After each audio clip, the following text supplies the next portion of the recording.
فرمایا کہ اس کے حضور استغفار کرو، وہ آسمان سے بارشیں نازل کرے گا، تمہیں بیٹے بھی دے گا، تمہیں مال بھی دے گا، لہلہاتے باغ بھی ہوں گے، چلتی نہریں بھی ہوں گی، معیشت کا پہیہ چل جائے گا اگر تم اللہ سے ڈرنے والے بن جاؤ گے۔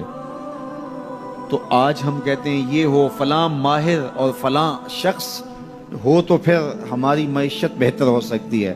اللہ نے کہا استغفار کرنا سیکھ لو، میں تمہارے لیے رحمتوں کے دروازے کھول دوں گا، رحمتوں کے در کشادہ کر دوں گا، پیچیدگیاں ختم ہو جائیں گی، مشکلیں آسان ہونے لگیں گی اگر تم اللہ سے ڈرنا سیکھ جو، اس کے حضور استغفار کرنا سیکھ لو۔ اور اگر تم ایسا نہیں کرو گے تو تمہارے اوپر نیچے سے عذاب نازل ہوگا۔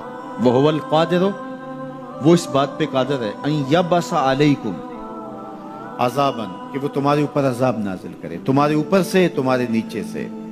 اللہ اکبر۔ اوپر کا عذاب کیا ہے کہ آسمان سے پتھر برسیں، نیچے کا عذاب کیا ہے زلزلے آئیں، یا پھر زمین فصل دینا چھوڑ دے، زمین بنجر ہو جائے، یہ نیچے کا عذاب ہے۔ حضرت عبداللہ ابن عباس رضی اللہ تعالیٰ عنہ فرماتے ہیں اوپر کا عذاب یہ ہے تمہارے حکمران نااہل ہوں، اور نیچے کا عذاب یہ ہے تمہاری اولادیں نافرمان ہو جائیں۔ یہ اوپر اور نیچے کا عذاب ہے جس میں تمہیں مبتلا کر دیا جاتا ہے۔ یہ کب ہوتا ہے؟ جب تم اللہ کے حکموں کے نافرمان ہو جاؤ۔ جب چند لوگ اللہ کے نافرمان ہو جاتے ہیں تو پھر ان چند لوگوں کو انفرادی اذیتوں میں اور مشکلات اور پیچیدگیوں میں مبتلا کیا جاتا ہے۔ لیکن جب کوئی قوم من حیث المجموع اللہ کے حکموں کو توڑتی ہے اور اس کے حکام سے روح گردانی کرتی ہے تو پھر پوری قوم کو مشقتوں میں، اذیتوں میں، تکلیفوں میں مبتلا کر دیا جاتا ہے۔ اس کا علاج کیا بتایا؟ استغفار۔ حضرت نوح علیہ السلام نے جو اپنی قوم سے کہا تمہیں مال بھی ملے گا، تمہیں دولت بھی ملے گی، تمہیں بیٹے بھی ملیں گے، سرسبز جو ہے وہ باغات بھی نصیب ہوں گے، ان کی شاخیں پھلوں سے لدی ہوئی ہوں گی، چلتی ہوئی نہریں اور برستی ہوئی بارش، ساون کے نچڑتے ہوئے بادل، اور ماحول کی خنکیاں اور خوبصورتیاں اور جمال اور لہلہاتے ہوئے سبزے، اور تمہارے اوپر ہر طرح کی عنایات برسیں گی اگر تم اللہ سے ڈرنا سیکھ جاؤ گے اور اللہ کے حضور استغفار کرنا سیکھ جاؤ گے، تمہیں خوشحال اور خوبصورت زندگی عطا کر دی جائے گی۔ اللہ اکبر۔ لیکن اگر تم ایسا نہیں کرو گے تو تمہاری معیشت تنگ کر دی جائے گی۔ استغفار کریں، تقوی کے خوگر ہو جائیں، شکر کرنے کی عادت ڈالیں۔ جو شکر کرتے ہیں اللہ تعالیٰ ان کو اور زیادہ عطا فرماتا ہے، دنیا میں بھی اور آخرت میں بھی۔ اس طرح دوسروں کی پریشانیاں دور کریں، اللہ آپ کی پریشانیاں دور کرے گا۔ بانٹنے کا مزاج پیدا کریں، آپ کے پاس جو بھی ہے بانٹ دیں، علم ہے تو بانٹیں، خوشیاں ہیں تو بانٹیں، آپ کے پاس دولت ہے تو لوگوں کے دکھ اس دولت سے دور کرنے کی کوشش کریں۔ جب آپ بانٹنا شروع کر دیں گے تو آپ کا رب آپ کو عطا کرنا شروع کر دے گا۔ یہ بات ہو نہیں سکتی کہ انسان کی زندگی میں مشکل نہ ہو۔ جب انسان کو پیدا کیا گیا تھا، اس کا خمیر گویا گیا تھا، تو 39 دن تک اس کے خمیر پر مٹی جو گوندی گئی تھی انسان بنانے کے لیے، اس پر 39 دن دکھوں کی بارش ہوئی تھی اور ایک دن خوشیوں کا می برسا تھا۔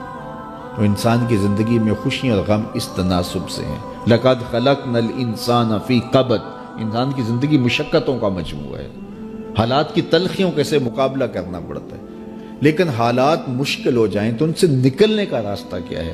تو سنیے قرآن کیا کہتا ہے، وَمَن يَتَّقِ اللَّهَ يَجْعَلْ لَهُ مَخْرَجًا وَيَرْزُقْهُ مِنْ حَيْثُ لَا يَحْتَسِبُ، جو اللہ سے ڈرنے لگ جاتا ہے، تقوی اختیار کر لیتا ہے، تو پھر اللہ تعالیٰ جل شانہ اس کے لیے مخرج پیدا کر دیتا ہے، یعنی اس مصیبت سے نکلنے کے اللہ راستے دیتا ہے۔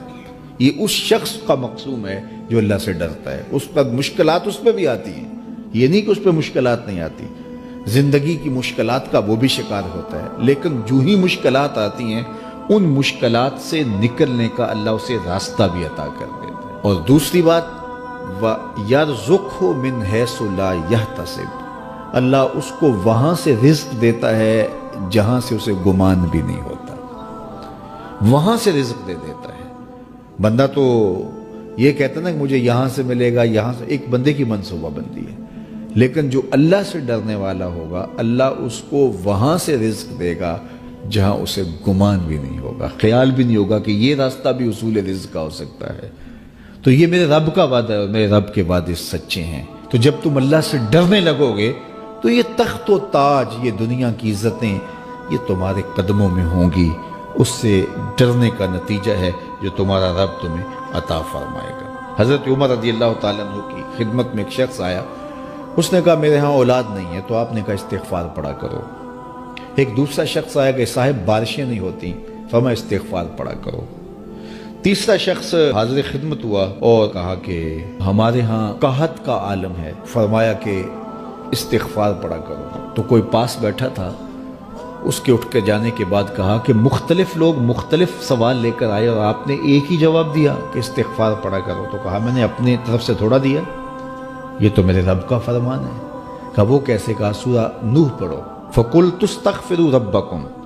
حضرت نوح علیہ السلام نے اپنی قوم سے کہا کہ اپنے رب کے حضور استغفار کیا کرو، اِنَّهُ كَانَ غَفَّارًا۔ اس کا نتیجہ کیا ہے؟ جب تم استغفار کرو گے تو وہ تمہارے گناہ بخش دے گا۔ ایک تو فائدہ اس کا یہ ہوگا، وَيُرْسِلِ السَّمَاءَ عَلَيْكُمْ مِدْرَارًا، آسمان سے موسلادھار بارشیں بھی برسیں گی، وَيُمْدِدْكُمْ بِأَمْوَالٍ وَبَنِينَ، اور اللہ تمہیں استغفار کی برکت سے مالا مال بھی کر دے گا، وَبَنِينَ، اور تمہیں بیٹے بھی عطا کرے گا، وَيَجْعَلْ لَكُمْ جَنَّاتٍ وَيَجْعَلْ لَكُمْ أَنْهَارًا، تمہیں باغ بھی عطا کرے گا اور تمہیں چلتی ہوئی نہریں بھی عطا فرمائے گا۔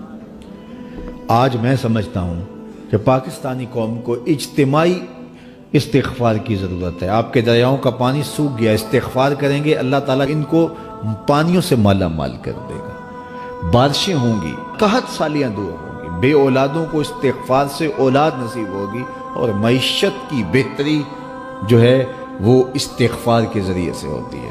تو یہ 5 چیزیں بیان فرمائیں، تو استغفار سے خوشحال زندگی کا تصور ابھرتا ہے۔